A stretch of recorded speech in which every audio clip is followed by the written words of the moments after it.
என்றும் நேசமணி சமையலில் இன்றைக்கி நம்ம பார்க்க போகிற ரெசிபி மொறுமொறுன்னு சோள தோசையும் அதுக்கு தொட்டுக்கிற தக்காளி சட்னியும் சும்மா செம்ம டேஸ்ட்டாக பண்ணியிருக்கேங்க. அதை பார்க்குறதுக்கு முன்னாடி இன்றைக்கி பிறந்தநாள் மட்டும் திருமண நாள் கொண்டாடுற எல்லோருக்குமே என்னுடைய வாழ்த்துக்கள். இப்போ வாங்க நம்ம ரெசிபி எப்படி பண்ணலான்னு பார்த்துடலாம். பாருங்கள், இந்த கிளாஸ்க்கு ஒரு கிளாஸ் அரிசி எடுத்துக்கிட்டேங்க. புழுங்கல் அரிசி எடுத்துருக்கிறேன். நான் இன்னைக்கு இட்லி அரிசிலாம் எடுக்கலைங்க, புழுங்கல் அரிசி தான் எடுத்துருக்கிறேன். அதே போல் இந்த கிளாஸ்க்கு ஒரு கிளாஸ் வெள்ளைச்சோளம் எடுத்துருக்கேங்க. பாருங்க, இப்போ இந்த சோளத்தையும் சேர்த்துக்கலாம். ஒரு அரை ஸ்பூனுக்கு வெந்தயம் சேர்த்துக்கலாம். அதே கிளாஸில் அரை கிளாஸ் உளுந்து எடுத்துருக்கேங்க. இப்போ இதையும் ஒன்றா சேர்த்துக்கலாங்க.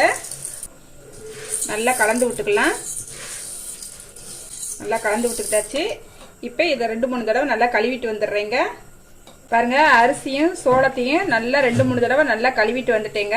இப்போ நல்ல தண்ணி ஊற்றி நல்லா ஊற வச்சிடலாங்க. இப்போ இது ஒரு 5 மணி நேரம் மூடி வச்சிடலாங்க. அதுக்கப்புறம் நம்ம பார்க்கலாம். பாருங்க, அரிசியை நம்ம ஊற வச்சு ஒரு 5 மணி நேரம் ஆயிடுச்சு. நல்லா அரைச்சி எடுத்துக்கலாங்க. ஆனால் நான் இன்னைக்கு மிக்சியில் தான் போட்டு எடுத்துக்கிற போகிறேன். கொஞ்சமாக ஐஸ் கட்டி எடுத்துக்கிறேன். நல்லா இந்த மாதிரி ஐஸ் கட்டி போட்டு அடிக்கும் போது நம்மளுக்கு ஜார் சீக்கிரம் சூடாகாது, மாவும் நல்லா சூடாகாமல் நம்மளுக்கு நல்லா வரும். அரிசி எடுத்து சேர்த்துக்கலாங்க. ஐஸ் கீட் போட்டுக்குவோம். இப்போ நான் இதை அரைச்சிட்டு வந்துடுறேங்க. பாருங்கள், நல்லா வலுவலுன்னு அடித்து எடுத்துக்கிட்டாச்சுங்க. இந்த அளவுக்கு நல்லா அடித்து எடுத்துக்குங்க. மாவுமே நம்ம ஐஸ் கீட் போட்டு அடித்ததுனால ஹீட் ஆகலைங்க, நல்லா இருக்குது. பாத்திரத்துக்கு மாற்றிக்கலாம்.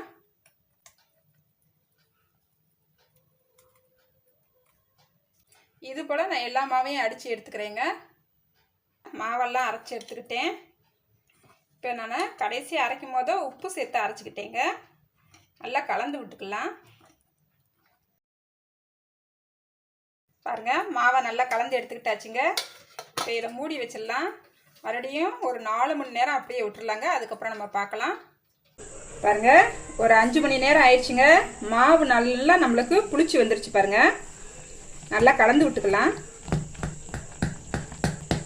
உப்பு ஏற்கனவே நம்ம சேர்த்துட்டோம். நான் கொஞ்சமாக மாவாட்டி வச்சுருக்கிறதுனால உப்பு சேர்த்துக்கிட்டேங்க. அதிகமாக ஆட்டி வச்சோம்னா உப்பு சேர்த்துடக்கூடாது. தேவையான அளவு மட்டும் நம்ம இந்த மாதிரி புளிக்க வச்சுட்டு அப்புறமே நம்ம கலந்துக்கலாங்க.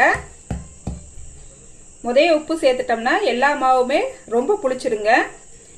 மாவு கொஞ்சம் கெட்டியாக இருக்குது, கொஞ்சம் தண்ணி சேர்த்துக்கலாம். நல்லா கலந்து விட்டுக்கலாம்.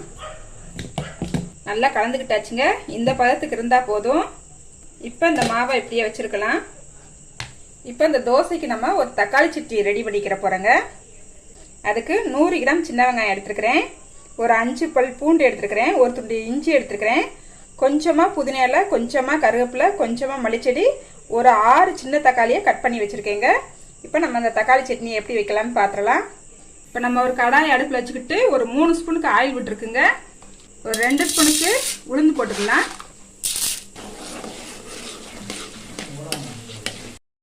பாருங்க, உளுந்து லைட்டாக கலர் மாதிரி வந்துருச்சுங்க. இந்த நேரத்தில் நம்ம வெங்காயத்தை சேர்த்துக்கலாம். பூண்டையும் சேர்த்துக்கலாங்க. இஞ்சியும் சேர்த்துக்கலாம்.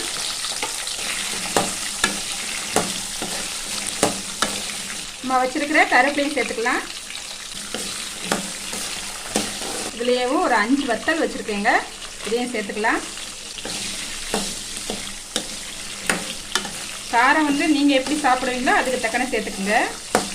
பாருங்கள், வெங்காயம் கண்ணாடி பதத்துக்கு நல்லா வதங்கிடுச்சுங்க. இப்போ தக்காளியை சேர்த்துக்கலாங்க.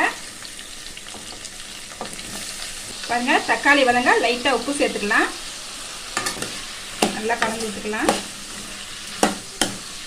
ஒரு 5 நிமிஷம் மூடி வச்சிடலாங்க. தக்காளி கொஞ்சம் மசிஞ்சு வெந்து வரட்டும். லைட்டாக கலந்து விட்டுக்கலாங்க, ஏன்னா அடி பிடிச்சிடும் கீழே. பாருங்க, நல்லாவே மசிஞ்சு வந்திருக்கு தக்காளி. இப்போ நம்ம வச்சிருக்கிற மல்லிச்செடியும் சேர்த்துக்கலாம். புதினா இலையும் சேர்த்துக்கலாங்க. நல்லா வதக்கி விட்டுக்கலாங்க. பாருங்க, 5 நிமிஷம் மூடி வைக்க சொன்னேன். 3 நிமிஷத்தில் திறந்து நல்லா கிண்டி விட்டுட்டு மல்லிச்செடி புதினா இலை போட்டு மறுபடியும் ஒரு 2 நிமிஷம் மட்டும் மூடி வச்சிருவாங்க. பாருங்க 2 நிமிஷம் ஆயிடுச்சு. தக்காளி நல்லா மசிஞ்சு வந்துருச்சுங்க. இப்போ நம்ம அடுப்பு ஆஃப் பண்ணிக்கலாங்க. இப்போ இதை ஆறவும் கொஞ்சம் கொரகொரப்பா அடிச்சு எடுத்துக்கலாங்க. ரொம்ப வலுவலுன்னு அடிச்சிடாதீங்க. தோசையும் ஊற்றிக்கலாங்க. லைட்டாக ஆயில் தடவி விட்டுக்கலாம். லைட்டாக எண்ணெய் விட்டுக்கலாங்க மேலே. தோசை நல்லா வெந்துருச்சுங்க. இப்போ திருப்பி போட்டுக்கலாம். வா, கலர்ஃபுல்லாக இருக்குது பாருங்கள். எப்படி மொறு மொறுன்னு சூப்பராக இருக்குது பாருங்க. நல்லா வெந்துருச்சுங்க. இந்த பக்கமும் நல்லா வெந்து வந்துருச்சு பாருங்க. எவ்வளோ மொறு மொறுன்னு சூப்பராக ரெடி ஆயிடுச்சுங்க. இது போல் எல்லா தோசையும் ஊற்றி எடுத்துக்கிறேன் பாருங்க. சட்னியை நல்லா அடித்து எடுத்துக்கிட்டாச்சு. இந்த அளவுக்கு அடித்து எடுத்துக்கோங்க. ரொம்ப வலுவலுன்னு அடிச்சிடாதீங்க. கடுகு உளுந்தம் பருப்பு போட்டு லைட்டாக தாளித்து எடுத்துருக்கேங்க. இப்போ இதையுமே இதில் சேர்த்துக்கலாம். பாருங்க, சட்னியுமே நம்மளுக்கு கம கமன்னு வாசனையோட சூப்பராக ரெடி ஆயிடுச்சுங்க. நம்மளுக்கு தோசையும் சட்னியும் சூப்பராக ரெடி ஆயிடுச்சுங்க. டேஸ்ட் பார்த்துடலாம் எப்படி வந்திருக்குன்ட்டு. பாருங்க, சாப்பிட்டு பார்த்துடலாம். பாருங்க, தோசைக்கும் சட்னிக்கும் செம்ம டேஸ்ட்டாக இருக்குங்க. மிஸ் பண்ணாமல் இது போல் நீங்கள் செஞ்சு பாருங்கள். ஹெல்த்தியான தோசைங்க. செஞ்சு பார்த்துட்டு எப்படி வந்துச்சுன்னு கமெண்ட்டில் சொல்லுங்கள். லைக் பண்ணுங்கள், ஷேர் பண்ணுங்கள். மறக்காமல் வீடியோ பார்க்குற எல்லோருமே என்னோட சேனலை சப்ஸ்கிரைப் பண்ணிக்கோங்க. பாய். அடுத்த ஒரு ரெசிபியில் பார்க்கலாங்க.